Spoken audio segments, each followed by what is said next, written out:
Good morning and welcome to today's lesson. I do want to apologize in advance. I am still having some voice issues, but I did want to go ahead and try to get through today's lesson. So, today we're going to be talking about types of soil. In soil science, there are hundreds of types of soil, but for our purposes, we can divide soil into three types: sandy, loamy, and clay. Now, sandy soils have the largest particles and drain the fastest. Loamy soils have medium-sized particles and the greatest humus content of all three types. So you may already know that loamy soil is what you want, but sometimes it does take a little bit of work to get there. Clay soils with the smallest particles hold water well, but for plants that don't like to have wet roots, that's not good. Clay soil is what we have here in Indiana, and it can be difficult to work with, but it can be amended, and it can become that nice loamy soil that everybody really wants to have in their garden. So each type of soil has pros and cons, but generally loamy soil is considered the finest. For commercial fruit growing, the very finest soils are sandy loam soils because they are fertile, they are friable, and well drained. Certain types of plants grow best in particular soil types. For example, blueberries grow best in acidic sandy soils. Corn grows best in loamy soil. Grapes grown in sandy loam soils produce the highest yields.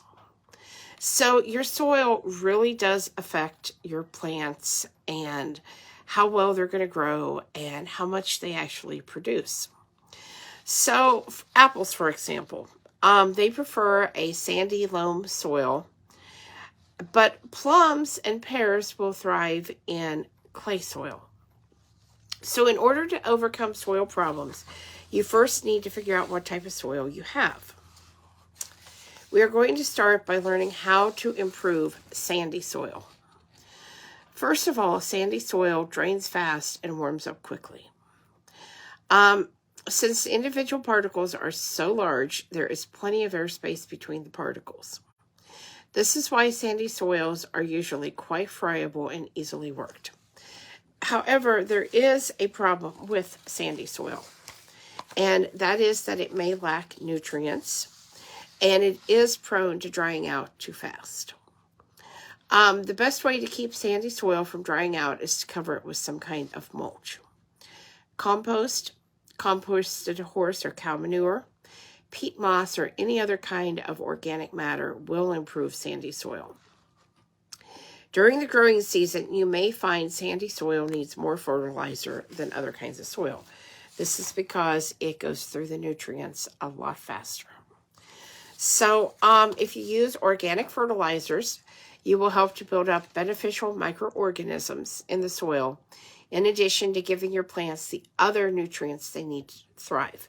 If you remember from last week, it isn't so much the nitrogen and potassium and phosphate, but those little micronutrients that the plants are going to be searching for and needing. And that's the reason why you use a fertilizer, to make sure that they do have access to those. So a thick layer of old hay or straw used as mulch best covers sandy soils lying fallow or not being used.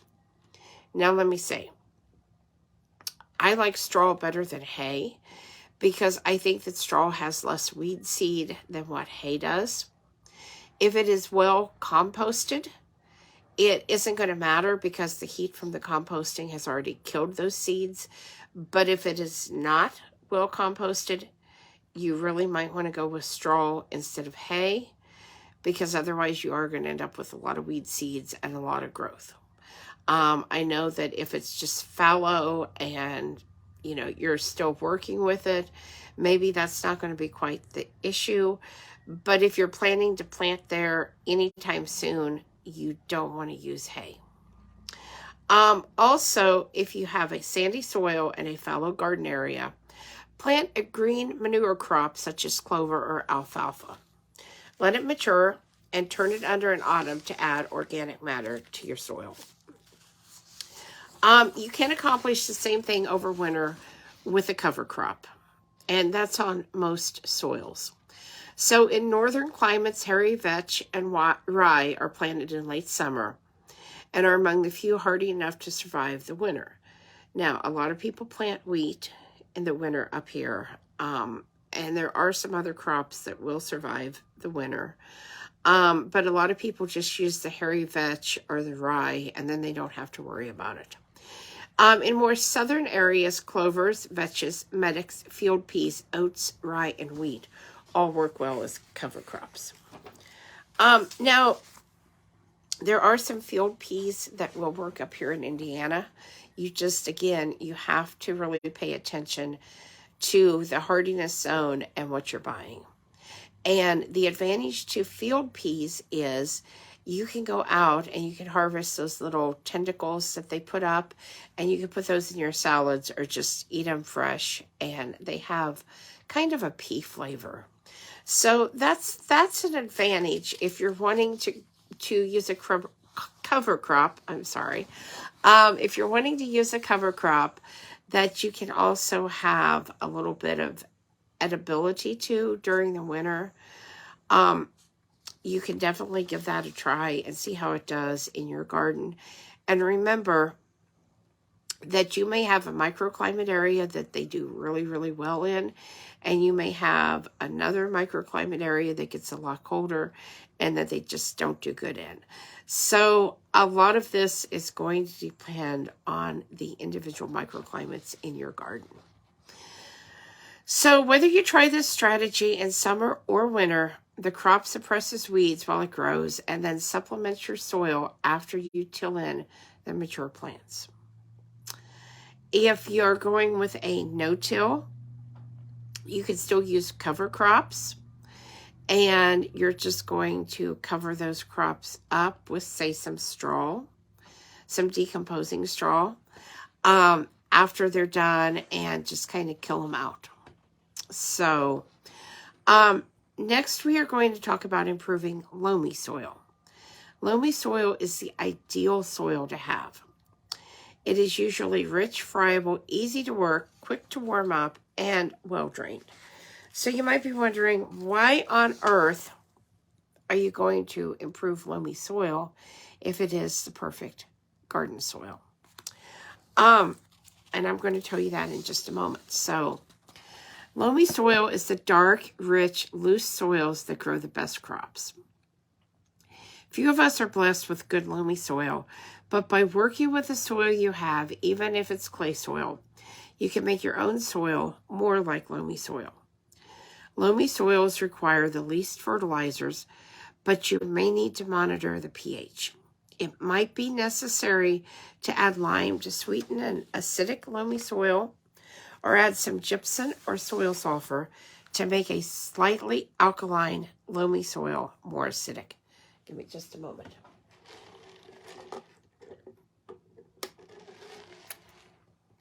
Okay, the reason you're going to continue to add things to loamy soil is so that the soil continues to hold its nutrients, so that it continues to remain that good loamy soil that you have. Because if you don't add organic matter to your soil, eventually those nutrients and that friability of that soil is going to be depleted, and you don't want that. So remember, the best pH for most garden plants is between 6 and 7. And lastly, we are going to talk about how to improve clay soil, which is what I have in my garden. Clay soil can be very heavy and hard to work. People sometimes add sand to clay soil, thinking it will loosen up, but don't do it. Adding sand to clay soil doesn't work. I've tried that.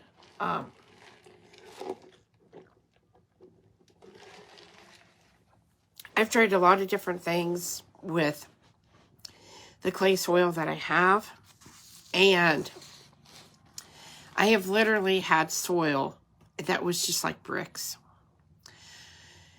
And even the tiller had problems going through it and getting it broken back up. So if you have clay soil, you need to pay really close attention to this and be very, very careful what you do, because you don't want to ruin your soil. To improve clay soil, you need to add large amounts of organic matter and large amounts of gypsum. Some farmers add a ton or more of gypsum every year to the clay soil in their fields. The gypsum adds calcium, and the gypsum binds to the clay particles, making the soil looser and easier to work. Besides avoiding walking on clay soil when it is wet, it is important to never ever work clay soil when it is wet. Likewise, do not drive heavy machinery on wet clay soil, as doing so will compact it and rob it of air. Working clay soil when it is wet makes it like concrete, hard, stiff, and less friable. In fact, working any soil when it is wet is a bad idea. Now, here's what we did. Because the clay soil that we had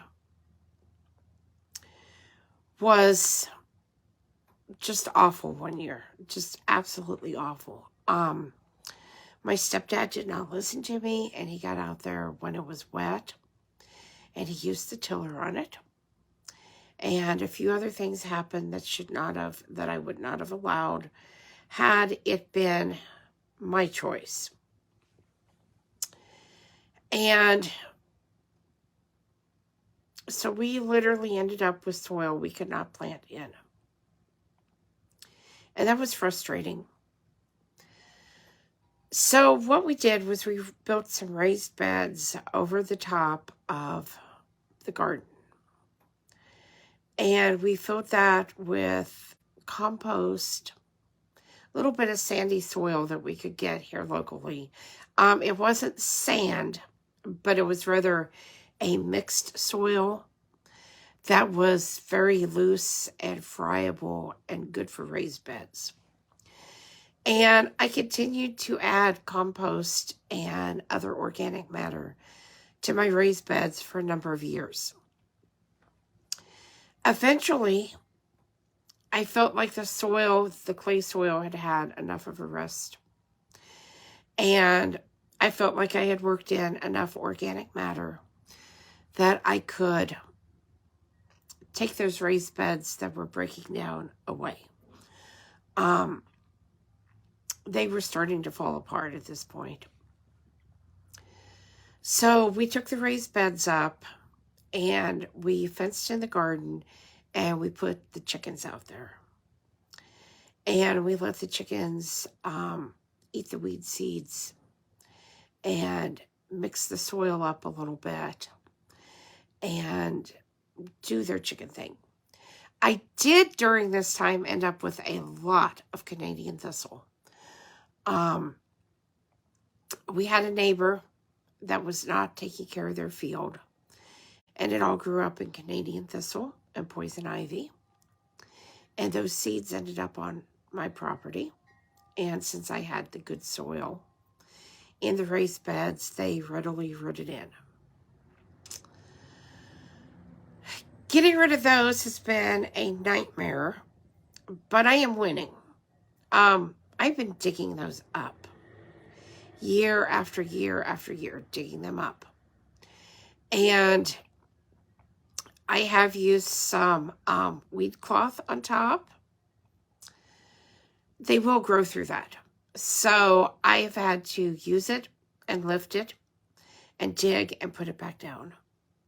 We are also building a hugelkultur bed on top. And we put many layers of thick cardboard on the bottom of that. I am hoping by the time that all of that breaks down, that those thistle roots have not been able to get enough sunlight and that they have died off. So far, that is working really well. But Canadian thistle is a tough one. And I am happy to say that that garden area, which is where I have my tunnel house now, That soil has gone back to being really, really nice soil.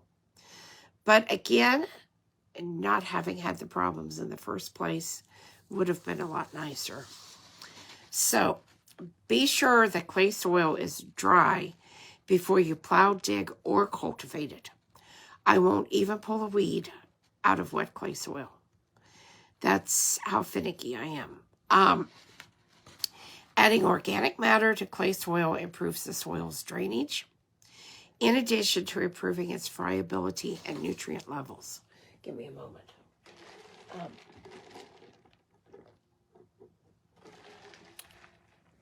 Okay. Also, simply digging ditches through clay soil helps drain it, as long as the ditch ends up in a lower spot than where it started so the water drains away. Or it can be pumped away if need be.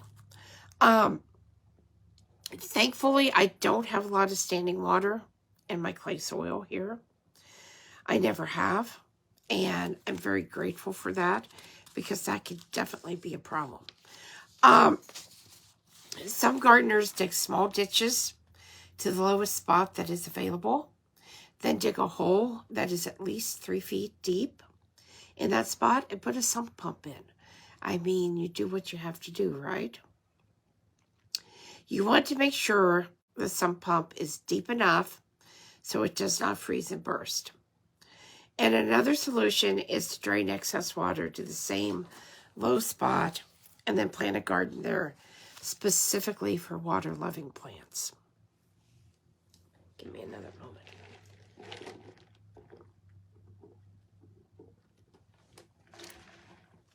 Okay. Most of us, though, don't want to have exposed ditches running through our garden. I mean, that can be a safety issue. And also, open ditches don't appeal to our sense of aesthetics, and keeping ditches clear of debris does require annual maintenance. So another way to make a drain through heavy clay soil is to dig a trench through the garden to a drain area and then fill the trench with rocks and gravel. Commonly, gardeners then place old planks or pieces of plywood over the rocks and gravel and cover it all with soil. Over time, excess water in the soil finds its way into the rock-filled trench and flows downhill to the drain spot. You could also use tiling to drain the area. If you have a really bad problem, I would suggest doing tiling. Tiling is a slightly more elaborate, long-term, aesthetically pleasing solution. The tiling is done using perforated pipe laid beneath the soil surface to promote the drainage of excess water. Remember, you should choose to do this because water always moves downhill. So keep that in mind if this is what you're doing. You need to pick the lowest spot to run that tile and get that water to go where you want it to go and away from your garden. Keep the water you are diverting going to the lowest spot on your land. Do not move the water to a neighboring property or out onto the street. Nobody will appreciate if you do that, and it could cause you some legal issues, so keep the water runoff on your own property. To install tiling, you need to dig a trench 2 to 4 feet deep and the length that you actually need it. Then you just place the pipe in the bottom of the trench, making sure it is angling downward towards the drain. So you need that pipe to angle downward just slightly. If you're concerned about the pipe's holes becoming clogged over time, simply cover the holes with filter cloth. So you do need to get special material to create drainage tiles if this is what you're going to do. You also need to know that it is almost impossible to overdrain clay soil. However, too many drains placed too close together can make it next to impossible for your plant roots to get a good deep soak. So I suggest just doing one drain if this is what you're going to do, and see how that goes. And then pay attention. You may need to put in a second drain, especially if you have a large garden, but you may not. One may do good enough. It just depends. Remember, the perfect garden soil is attainable no matter where you live or what kind of soil you might have right now. So,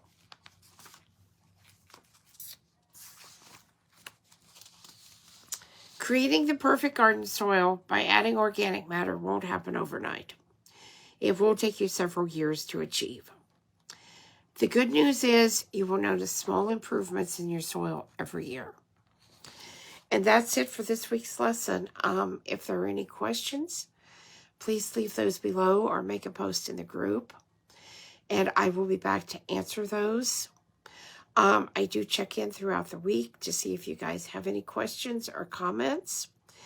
And I hope all of you have a fantastic weekend. We will see you back here again on Tuesday at 11 a.m. Thanks, guys.